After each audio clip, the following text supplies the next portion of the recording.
hardest part is figuring out what you want to master. Focus on your product. Can you tell somebody that they suck? You gotta just go for this is exactly what I want to do for a living. You can't even tell somebody that their breath is fit for life.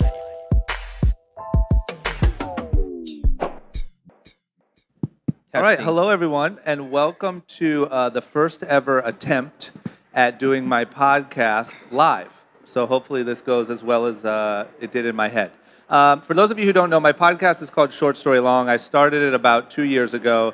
And really what I do is I sit down every week and I interview cool, interesting, successful people with the goal of really humanizing their journey and making it understandable and making it relatable. And not sometimes when these people do interviews, it's kind of painted as like they're superheroes and they're way above all of us. And so you don't really get anything out of it. So my goal is to kind of bring that down to human level and find out how they really built what they built. So that's entrepreneurs, athletes, people all across the board. But this episode, we're going to do something a little bit different for Agenda specifically. Dee and Chris have both been on my podcast before and told their stories, and Miki will be on it soon. But the goal is to really sit down with these guys who are three really smart, hardworking guys in this industry and just kind of talk about what's going on and how things are changing and advice or input or anything they can give.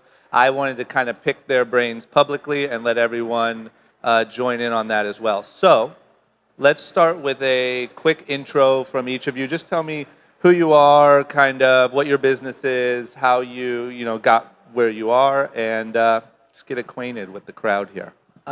Thank you, Drama. My name is Dee Murthy. I'm a co-founder of a business called the Menlo Club. It started as a brand called 5-4, 16 years ago, actually, at the first ever Agenda. So it morphed from a traditional wholesale business to an online-only business. We have about 5-6 brands. And I noticed Drama just said smart and interesting, not successful. So that's me. I'm smart and interesting. Drama is also my business partner in a brand that he started called Young and Reckless. All right. My name is Chris No. I'm the owner of the Leverage. So what the Leverage is, we own a few brands: House of Junior, Embellish, Chris, Lifted Anchors. Am I missing anything? No? Okay. And so our business is all wholesale. So we represent all the brands. So we do all the distribution. So I'm on the sales side, but we do direct-to-consumer as well. How I started, I've been in business since I was about 23. And I was a sales rep myself, so I was a sales manager, so I've been doing this show for years. And me and Dee, we actually started during the same time, 2002, 2004. So we've seen the transition from a big show, 4 days, 100,000 people, to the state of it is now. And that is it.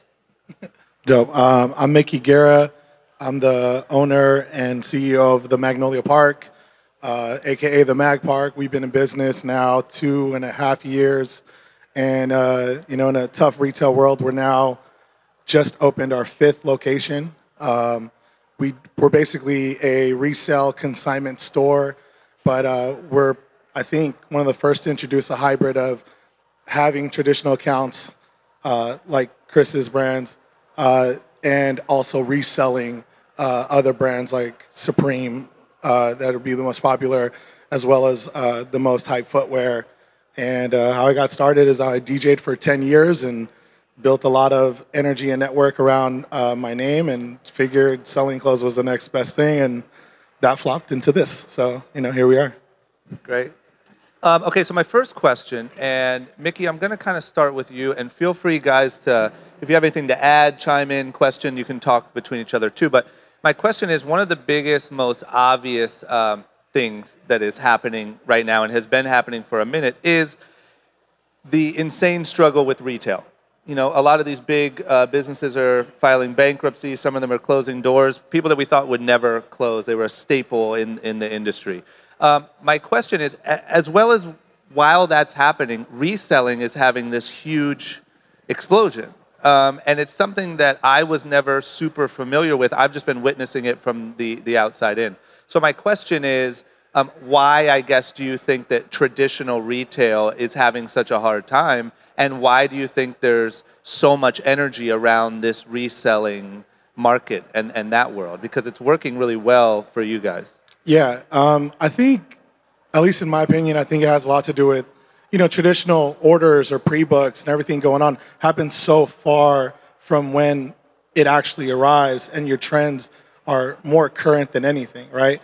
And so with a structure like ours, we're able to shift our inventory at, flip of a switch. And I think sometimes with just how influencers and how, our demographic is really young. So, what they're seeing on Instagram or social media or whatever it may be, like they could like something today and hate it tomorrow.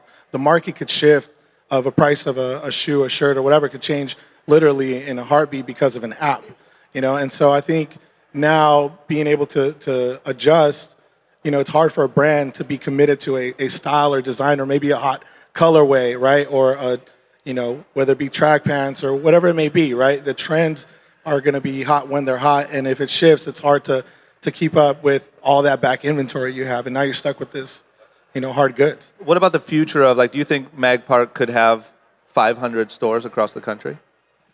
That sounds insane because I'm only at 5 and I already feel the stress. But I think I've never said anything is impossible, and that probably has a lot to do with my faith.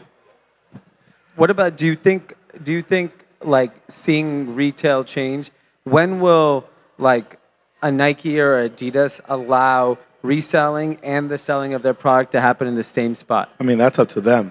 Yeah, but do you think they're feeling like there's a missed opportunity for like so many people because it's happening whether they like it or not? Why not be a part of it? I think honestly, with that question, with LVMH buying Stadium Goods, it could happen.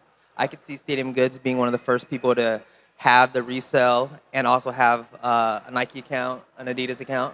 And if anyone would do it, it'd probably be them. Yeah, I mean, you see Stadium Goods going into Nordstrom and trying to do the different installations and stuff like that. I mean, I know it's quote unquote frowned upon, but at the end of the day, it's kind of, I mean, it's going to be, that hybrid is what's going to have to come for the brands to coexist, or those categories to coexist. Let me ask you this. Chris, you just opened a store on La Brea, and Dee, you had retail stores and switched to a subscription model. What's the future of retail as far as you guys are concerned? Is that something you expand on? Is it more of used for experiential? Is it, I mean, what do you guys see in that space? I mean, the reason why we opened the store in La Brea in the first place is for purely marketing, just to see what the customer is looking at, just to see who's gathering what, just to see what's on the block. I mean, at the end of the day, La Brea is crazy because you got Undefeated, you got Stone Island, you got all the brands there. So you want to see what your demographic's wearing. And so for us, it's like an incubator for all of our brands, because at the end of the day, all the brands that we sell at the store are brands that we own. And so for us, it's placement, marketing, and just to see like where the fashion is shifting. So no plans to open? I mean, at the end of the day, it would be nice, but like our business is wholesale. So my company, if you guys don't know, is we do wholesale to about 700 retailers worldwide. So we have 5 reps in 5 different territories: the South, the Southwest, the Midwest, the Northeast. And what we do is we go to shows just exactly like this, just to do the one-on-one with businesses and stores. And so for us, even if retail isn't good, there's pockets that retail is not going to die. I don't want to say this lightly, but like the urban money is still going to be really, really good. So, you ask questions like, why did Magic Johnson open up places like a Starbucks or whatnot in the hood? End of the day, the hood still spends cash. They want to go into the store. They want to try the goods on. They want to see it, touch it, feel it. And we actually still appreciate that. And I personally don't think it's going to die. Even though how fast the internet moves, it's not going to change the way urban moves, I feel. For our businesses and our customers, retail is a complete waste of time.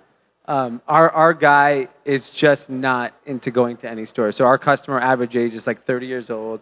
He's a working professional. He's actually too busy to spend his time shopping. I mean, our whole business model is based on guys who are too busy to shop for clothes. So for us, we would be better suited to open a bar and say, come hang out with our other members. Like, we're more like a country club. I would say that's a physical retail space for us. We used to have 3 retail stores. They did terrible. Like, the guys would walk in only when we were on sale. They didn't know what they wanted.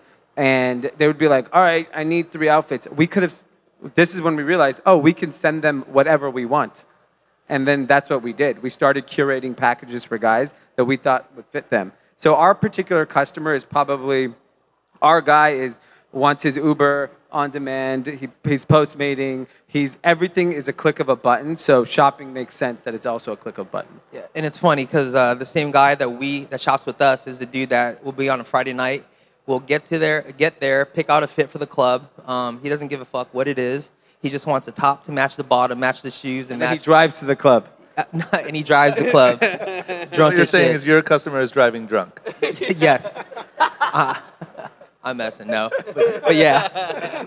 Just kidding. So am I correct in thinking that like if you're kind of just getting in this industry, if you're just getting into the retail space, you better either have a good reselling strategy, which is something exciting, it better be a marketing tool, or it's kind of pointless to just try to go the traditional retail route. Is that too dramatic or? So I'll give you for like digitally native brands that are, obviously only online. There's like this new shift of like opening up retail stores like Warby Parker or Bonobos or Casper. And the reason why that happened is that customer acquisition costs on Facebook and Instagram have exploded so high that it's actually cheaper just to open a store on Fifth Avenue.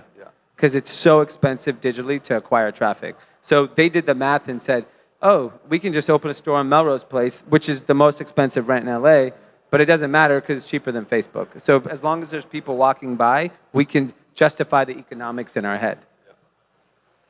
But in our world, if there's a kid here walking around saying, man, I have this great idea, and I'm going to start figuring out how to open a store, unless he has an angle, he should probably He's going to lose his ass.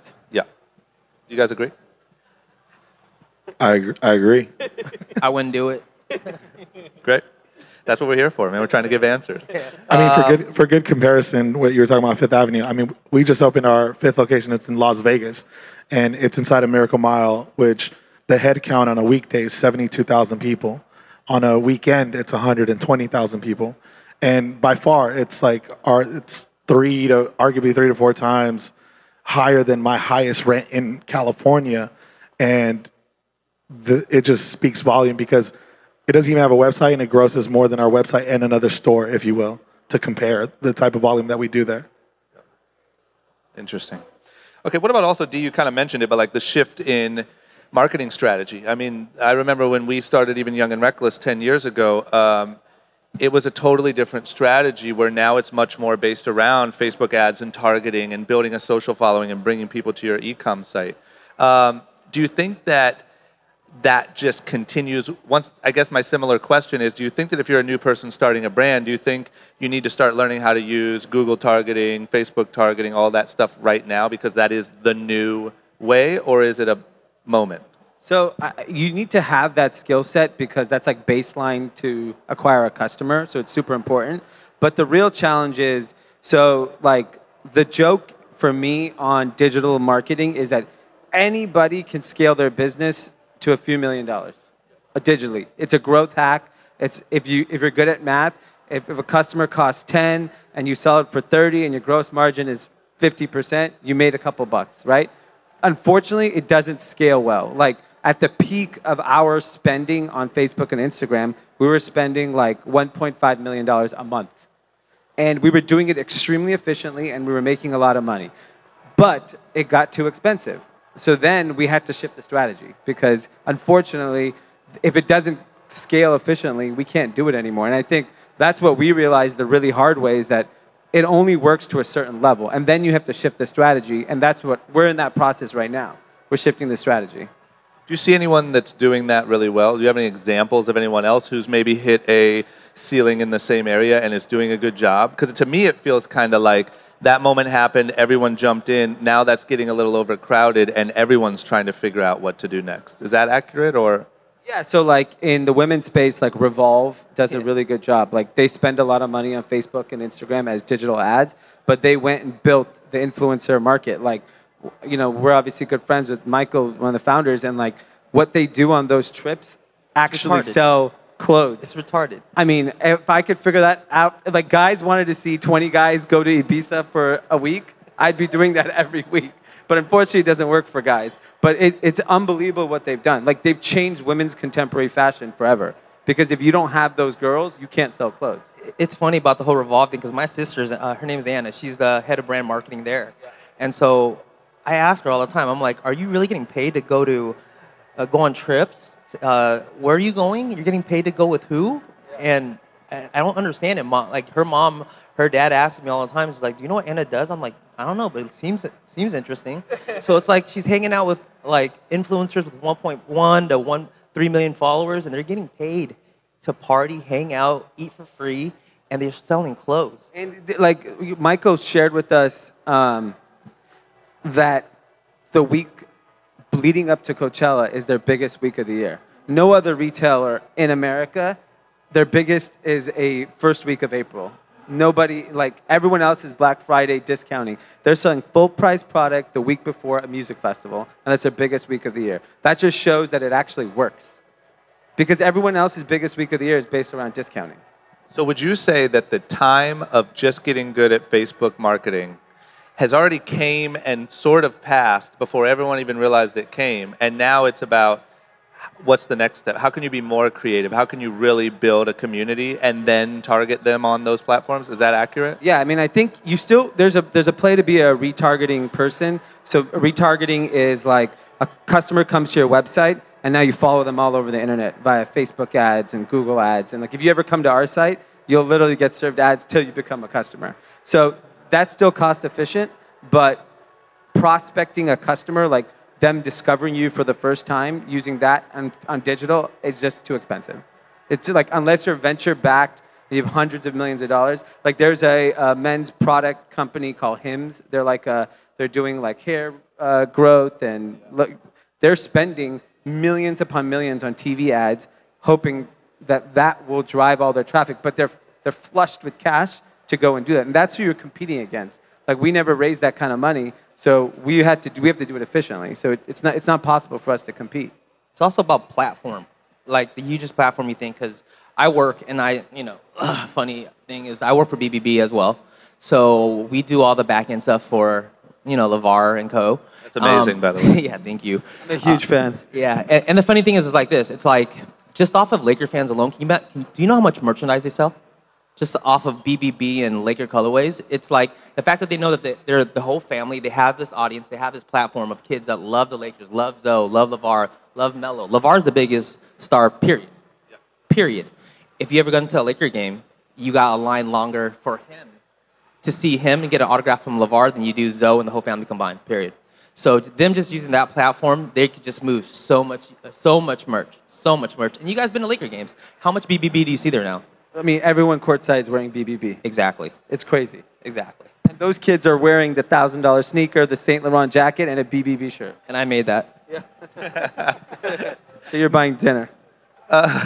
Miki, what about you? We talked about it a little bit before this. You haven't really had to get into that too much, right? Yeah. As we were talking about earlier, since our start in August 2015, I was joking around. To hear you say that you're spending 1.5 a month, and I've spent probably. Wait, 1.5? Jesus. I think we've spent $25 in 3 years, and it's like it's a joke. But I mean, on our end, we're only doing light 7 figures a year on a site that I built off of like Shopify template I bought somewhere. It's worked well for us, but with the kind of margins we deal with, right? Like our gross profit margin really starts to land really average 20, 25%, and like at its best, it's probably 30 to 35 on a good month. It's hard to like kind of eat those, testers or like in putting out ads like that. And, I myself or the team that I've, dealt with, we haven't really like wanted to dive into that yet, because really with us, it's more about authenticity. It's about reliability and just like the customer experience. And, I got to say, luckily, due to a lot of the relationships that we've built over the time, there's a huge trust factor with our brand, and that's kind of what we've like really like betted on. Yeah, that's great. I'm jealous of that. Next question. I feel like we're in the age of the personal brand, and we're in the age of the consumers of the brand knowing who owns it and knowing why they do what they do and where their money's going. And that's happening more and more and more. And what I'm seeing is in a lot of these businesses, what the brand says actually means less, and what the brand's owner on Instagram or the LeVar Ball, the face of it, the whatever says, is what's really actually selling clothes and building an audience that you can even target to. I guess just one by one, what are your thoughts on that change happening? Do you think it's not that big of a deal? Do you think it's a necessity? Do you think that everyone here potentially starting a brand should start right now with figuring out what their social media strategy is? What's just kind of your overview of that phenomenon? Well, I mean, you obviously know I'm actively trying to be a YouTube influencer, and really because it's as simple as we used to spend that much money a month trying to acquire a customer, and we weren't actually building a relationship with them. And what I realized was the customer was connecting with me or my partner more than our brand. So I started kind of being more like, we've had this business 16 years, 15 and a half of them, no one knew who we were. No one knew you had a partner, like no one knew anything. And because that's just the era you never knew who actually started Rockaware. Everyone thought it was Jay-Z. And what's crazy is I think that it seemed kind of cocky to do that. Like the mentality that we had was sort of like, you don't go brag about everything you're doing, or you run a proper business. But now it's like it's almost a necessity, and it's kind of getting over that hump seems hard. Yeah, I mean, the first time I turned my phone over, it was awkward, but now I love it. I just talk to it all day. And I realized like I'm in the very early stages of being a YouTube influencer, but like, and everyone jokes about it around me, but it is so powerful because the people you actually connect with and they actually listen and they actually talk to you, it converts to sales. It converts into building a real brand. And that's the hardest thing today, because when we grew up, everyone wore Nike, everyone drank Gatorade, and because it was the marketing on TV that we saw with Michael Jordan, with the song and the dance, everything, right? But today, the customer has choice. They can connect with whomever they want. So it's like Virgil Abloh is the brand, not whatever brand he owns or starts. He can take his power and his currency wherever he goes, and his customer will follow. And that's what I'm hoping for, is that like I can build a personal brand where customers are like, and my personal brand is like, you can do it. Like I did it. It's not that hard. I just took a long time. And so like I'm hoping people kind of connect with me on that, on whatever their journey is in entrepreneurship. And then, oh, by the way, these are the shoes I sell, my pants, my shirts, and hopefully you'll buy something. Can you tell me a moment that you've had, I know you've had a few, where you see that being true? You see the work you're doing leading to sales or leading to traction? So we did a meetup in West Hollywood at a restaurant, and there was about 30 guys maybe. I think 25 had our shoes on, and 20 had our clothes. And that's when I knew, I was like, oh shit, people are paying attention. Because I saw the people wearing the product that we make. And there's two people here that found out about this from your Facebook group. Yeah, my Facebook group is popping. It has only 370 people, but we are very committed 370 people. I'm in your group, so we're good. Yeah, it's good. It's good. Yeah, you're in it too. I'm in your I have group. some pretty great people in my group, and we actually share real information and real stories. And that's what I think is cool about this personal brand story, is that like you can't just be this cool guy and some like, yeah, sure, I can show you all the cool friends I have and like my cool life, but like I'll also tell you about our business, and I'll tell you where we fail, where we struggle, and that Facebook group is a perfect example of it. Everyone's sharing their personal stories, and that to me is like true, like we're truly building a connection with each other. I mean, honestly, your personal brand is very, very important. Like how you portray yourself and how people look at you, huge. So even for myself, I try to play like the cool dad. And you do that well. Yeah, you do that really well. You have like a Lambo and like a baby. Yes. And the basketball court. So the thing is, you gotta. So a lot of times when I post, I gotta think about what I'm doing, what I'm saying, and what I'm posting, and what people are gonna feel. Because at the same time, when you're representing all these brands, you're the face of it. And so a lot of people can get turned off and be like, you know what? I don't like that guy. I'm not buying this shit. And so even for us, it's like overall, I gotta say the right things, do the right things, because if not, it affects our business. And sometimes I use the social media just to promote the brands, because most of the people following me are all retailers. And so it's funny. I'll use our storyline and I'll say like today I posted something that says, hey, what do you think if we drop the a pair of denim in X amount, whatever. Contact your local Leverage sales rep, and then my guys will get text messages like, "Dude, all my followers follow you." So it's strong. It's strong. That post got me interested. I was going to go check it out. But no, just to echo on all of that, it's extremely important for me, just being involved with, some other influencers. You become kind of like this like co-star, and I've had kids come from all over the world who just like they've seen me play basketball with their favorite YouTuber, and now they're like, check up, like I want to play you one-on-one at the store, and I'm just like, hey, like, okay, I got you. We'll shoot around, no problem. But I think it also comes down to just showing the realism. I think that's where people can connect with you, whether it be just a daily struggle, waiting for your coffee or whatever it may be. A very small example is every Sunday, I go to church, and I show that I go to church. I'm not trying to be politically about it. It's my personal brand. It's who I am. And kids will come to me after service, be like, yo, like, I saw you come to this church. I want to go to this church. I'm like, all right, well, there's a bigger thing to this, but yeah, let's talk. And, they're fans of the brand, and it's different things. It's just, a reflection of who you are is in the business, especially for myself. And I think it's incredibly important just to carry yourself the way you'd expect your business to carry itself in the public eye. So what if I'm a person, once again, I love to try to give advice to people or something they can act on. If I'm somebody walking around here that has a really good idea for a brand and I'm getting it started, but I'm a little shy and I don't think the social media thing is for me. Am I wrong? Do I need to get over that and figure out my strategy? Yeah, like I ran into someone earlier like, oh, I'm not on social media. Then you're not alive. Like you're dead to me. If I don't see you on the internet, then I don't know you exist. Yeah, and neither do your customers. I'll give you an example. We have 150, a little over 150 employees. As soon as I get a resume and I like them, I go to their Instagram. We're a fashion brand. I want to see, do you have any taste? Where are you getting your coffee from? What kind of shoes do you wear? How does your apartment look? I know, I can tell in 5 seconds, I'm not going to hire a designer that doesn't have good taste.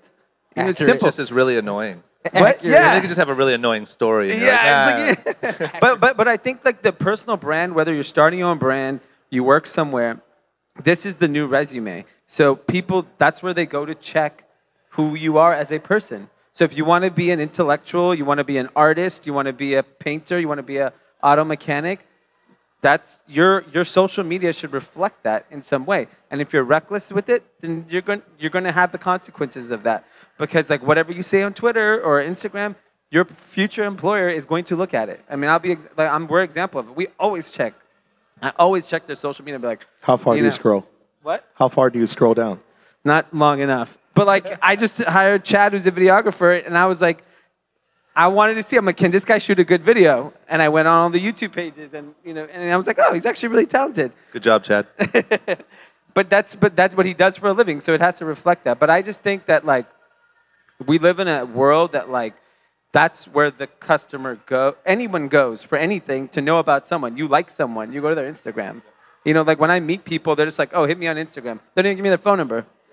So I think a lot of people try to deny that fact because they wish it wasn't true, but it just is true. Even just regular people, when you hear about someone, or, oh, I was hanging out with my friend Tim, you go check their Instagram. That's how you find out who a person is. Yeah. And I think a lot of people are still kind of in denial because they don't want that to be a fact, but it is a fact. And I always say this crazily, and people have always hit me up because I think everyone should have a vlog. I think everyone should podcast. Everyone has an interesting story, in my opinion.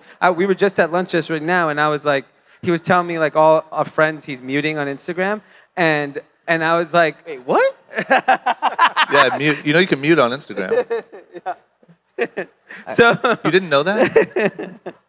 Bro, you can follow people and mute them on Instagram. So like you'd be like, yeah, I follow you. Yeah. I do that all the time. Yeah. So I was like, I find it more interesting, not actually the celebrities, but like just regular people, what they're doing. I'm more fascinated by that. And I think that's really what people are, that's like, it's more real. It's why reality TV took off in the first place, because we thought that was their real life. And vlogging, telling people's real story and watching their journey, like I'm working with a band and I'm telling them, we need to see you struggle. I don't want to see you win all the time. Everyone's sick of winners. We want to see the whole process of you winning. And then we'll be with you when you win. And we'll watch, we want to be on that journey with you. And I think That's what social media is allowing people to do. Like, I would love to see a brand or a band or an artist start this is day one. I have no money. I'm in my parents' basement. How the fuck is this going to work out? That's an awesome story to watch. You want to see the sad boys. And it's cool to be able to go back to it. Like if I could see you at, 20 years old on a webcam, like, all right, it's day one. I have this idea. Day one at agenda, I wrote 0 orders. Day 2, 0 orders. Day 3, 0 orders. Day 4, we got two pity orders. Yeah. Chris, what do you think? Overall, that's crazy. Overall, it's crazy, but it's true. I mean, like I judge people by their IG stories. It's like, and some people when I go to their page and I see the little dots, I'm like, dude, this guy's spending too much damn time on social media. I'm over it. I'm going to the next person. And it's like the same dude posting the same picture, same food. I'm like, all right, I'm over it. But like at the end of the day, you can tell a lot of people, a lot from just social media. I mean, my interns, my staff, when they submit anything in, I'll look at like, okay, am I gonna hire this person? What kind of shoes are you wearing? Exactly. What kind of cars you driving? What kind of, where do they go for lunch? Vice versa. Same thing. Same thing that Dee said. I mean, most people don't want to admit that, but that's exactly what's happening. Oh, it's damn true. Yeah, it's damn true. And I know even conversations with other people, they'll, that they want to do business with you, and they'll go to your social media and see, okay, well, who do they know? Who do they follow? Who do they talk to? Who do they done business with? It's a big network, and so they want to see, oh, he's followed by Paris Hilton. He's followed by Lonzo Ball. Let me, throw him a bone because he's followed by cool people. And that's the truth. That's the honest truth. Yeah, I always tell people that like when this big change happened with e-com and social, we essentially replaced some of our sales and marketing team with like a content team. And it's like the same amount of bodies, but just different. It's a different strategy. Yeah, and to me, it sounds cool to be able to say, yo, I don't really mess with Instagram. Great. But if you're trying to start a brand or do that sort of thing, it's like saying I'm starting a brand, but I don't really mess with that whole marketing thing. Yeah. You know what I mean? Like you just have to do it. You have to get over it. Will Smith vlogs. Will Smith is the biggest star and they're really in good vlogs my too. generation. He's the biggest star, and he vlogs. So that just tells you, if Will Smith is doing it, everyone else should be doing it. His IG is amazing, by the way. Yeah. And an IG skill set's really important at times, especially with the companies. I give access to which is probably not the best idea, but I give access to every single employee at our store with the IG. And, I tell them in different ways where, typically it'd be like, hey, it's our fellow employee's birthday. We'll turn that into a story where it's like, hey, what can we find for Brian's birthday in the store that's under $50? And then that turns into a whole different thing. You start a poll. You start different things. Is this hot? Whatever. What would he want for his birthday? And then it turns into you're not only telling a story about someone's birthday and glorifying them and all that, and then you got his cake at the end. That's a great idea. I'm stealing that. I got you, bro. Done. But it's also turns into a shopping experience. Great. Let's talk trade shows. We are at one. We've all seen the transition of this one in particular, and lots of them, right? And we see what's happening with ComplexCon. We see consumer facing. We see the action there. Where do you think that this is headed? Is it headed to one main thing that's consumer facing? Is it headed to smaller B2B? Is it headed, what's your forecast while we're literally in the middle of one of where this is going? Yeah, I think it's just going to become what Saturday is, which is the music festival, panels, workshops, and the brands. Consumers? And consumers. And it's the customer here hanging out, experiencing it. Like ComplexCon was so bananas, and now they have a wholesale time period where wholesale people can come and like hang out and talk and do whatever business. So I just think it just has to evolve, because like actually my sales rep from back in the day always used to say something. He goes, food tastes better in a crowded restaurant. So does a trade show. Everyone feels like, man, everything's hot. Like I remember like coming here when we were talking about LRG with their booth, and they would have 500 people outside, and it'd be like, I don't know if they were buyers or friends or whatever, but the energy was so crazy. I was like, man, LRG is the coolest brand. And you wanted to get in. 15 years ago, yeah. But like it worked, and I think you just need bodies to create energy. That energy will turn into dollars. And the traffic now, it's slow. It's a lot. Like back in the day, here, it's wall-to-wall people. And I was just talking to you earlier about Gino Green Global. Like trade shows back then, you'd have like people walking around with like tigers, lions, and bears. Girls walking around body painted. And now because of social media, the buyer and the seller they both have social media. So you don't need a trade show to be able to get there, because a buyer could go on social media and look at brands and DM a brand and pick it up. But you, as a brand, you know how easy it is to find stores on social media? It's easy as shit. I mean, there's no need to do a trade show to find retailers.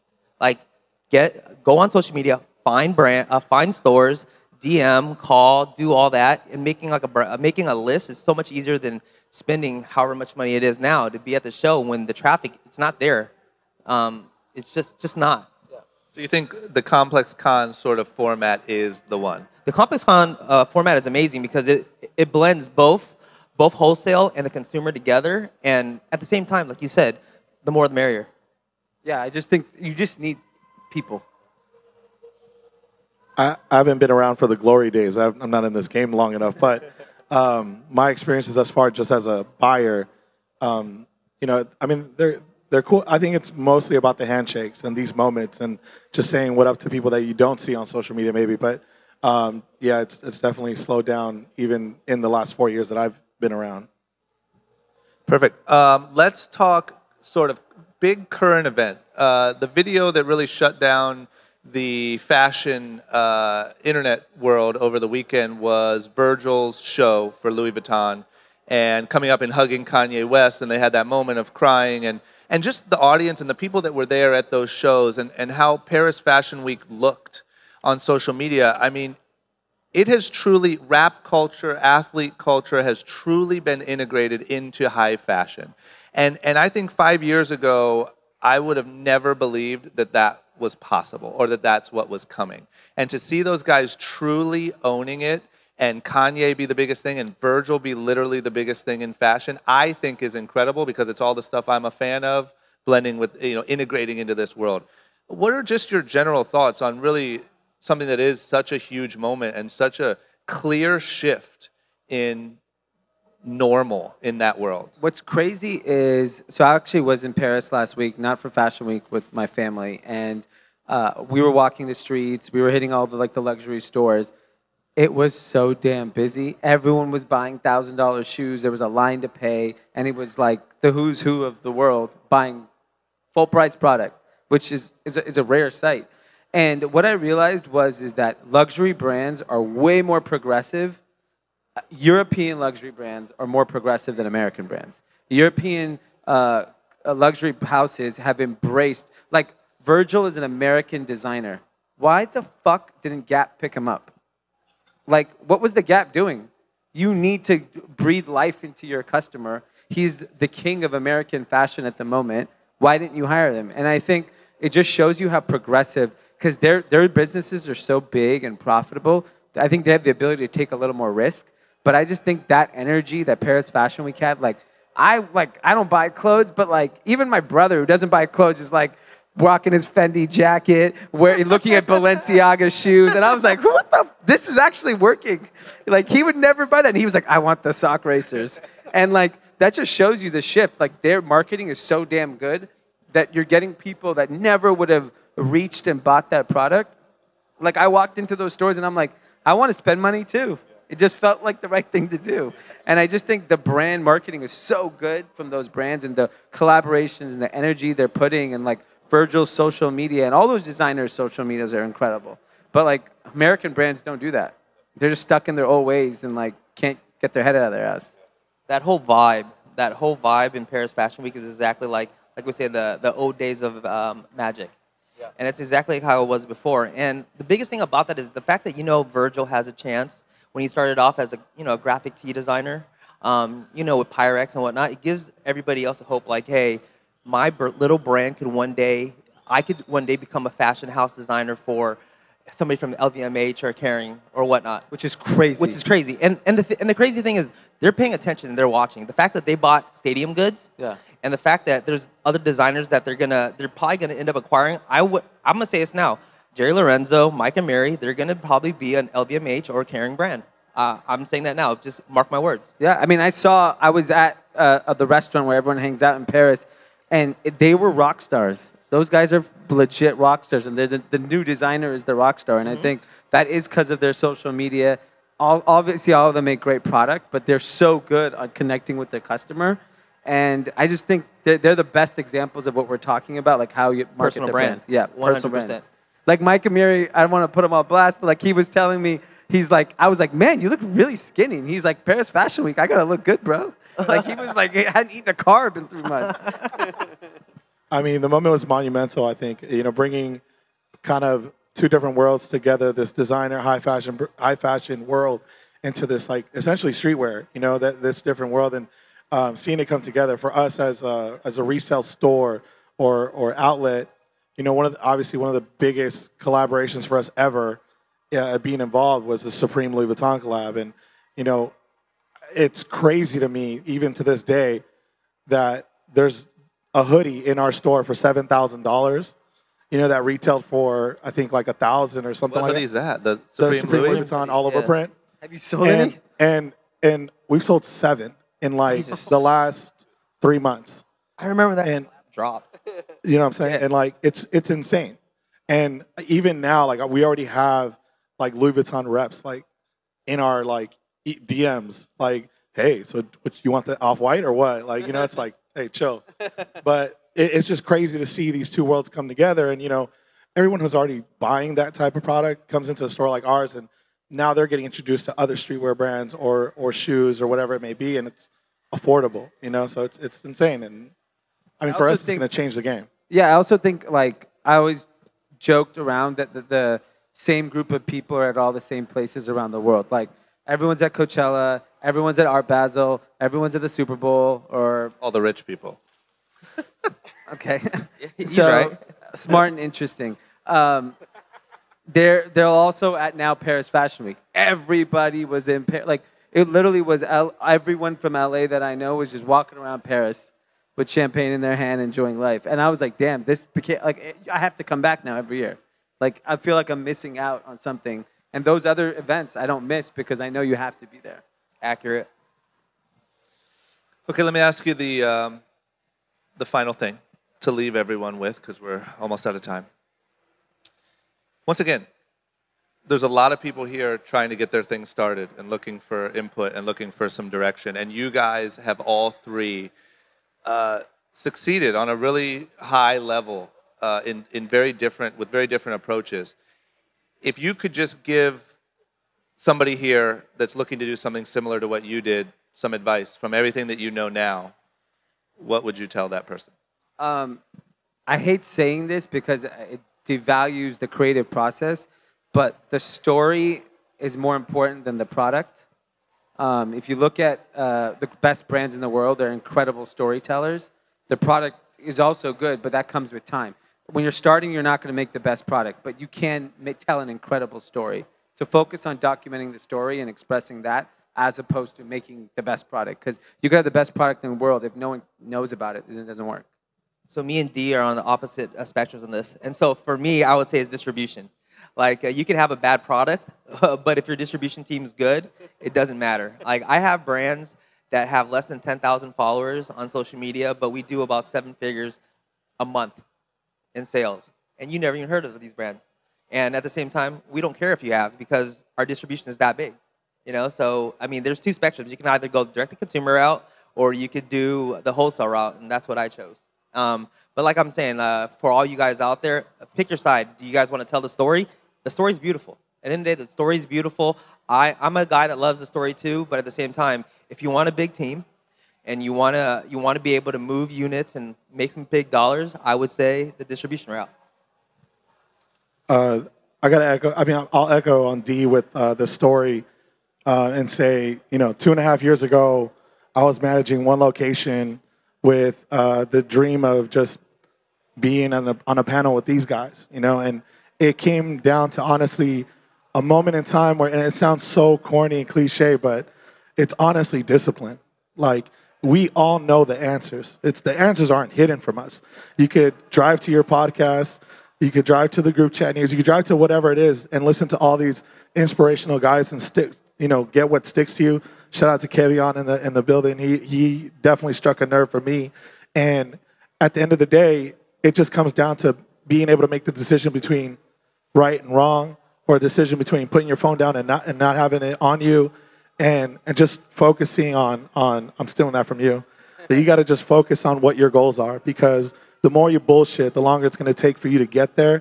And at the end of the day, the answer or the question is it's just in the mirror, you know. And that's the difference, I think, between whatever lane you decide to choose. You could pick between 5 different ones. The difference is going to be yourself.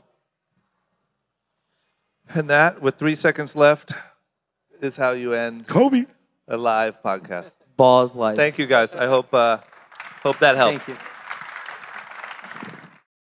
Guys, if you like that and you want to see more like it, as well as vlogs, other web series, and all the random stuff that I'm doing here on YouTube, don't forget to click that subscribe button. You won't regret it, I promise.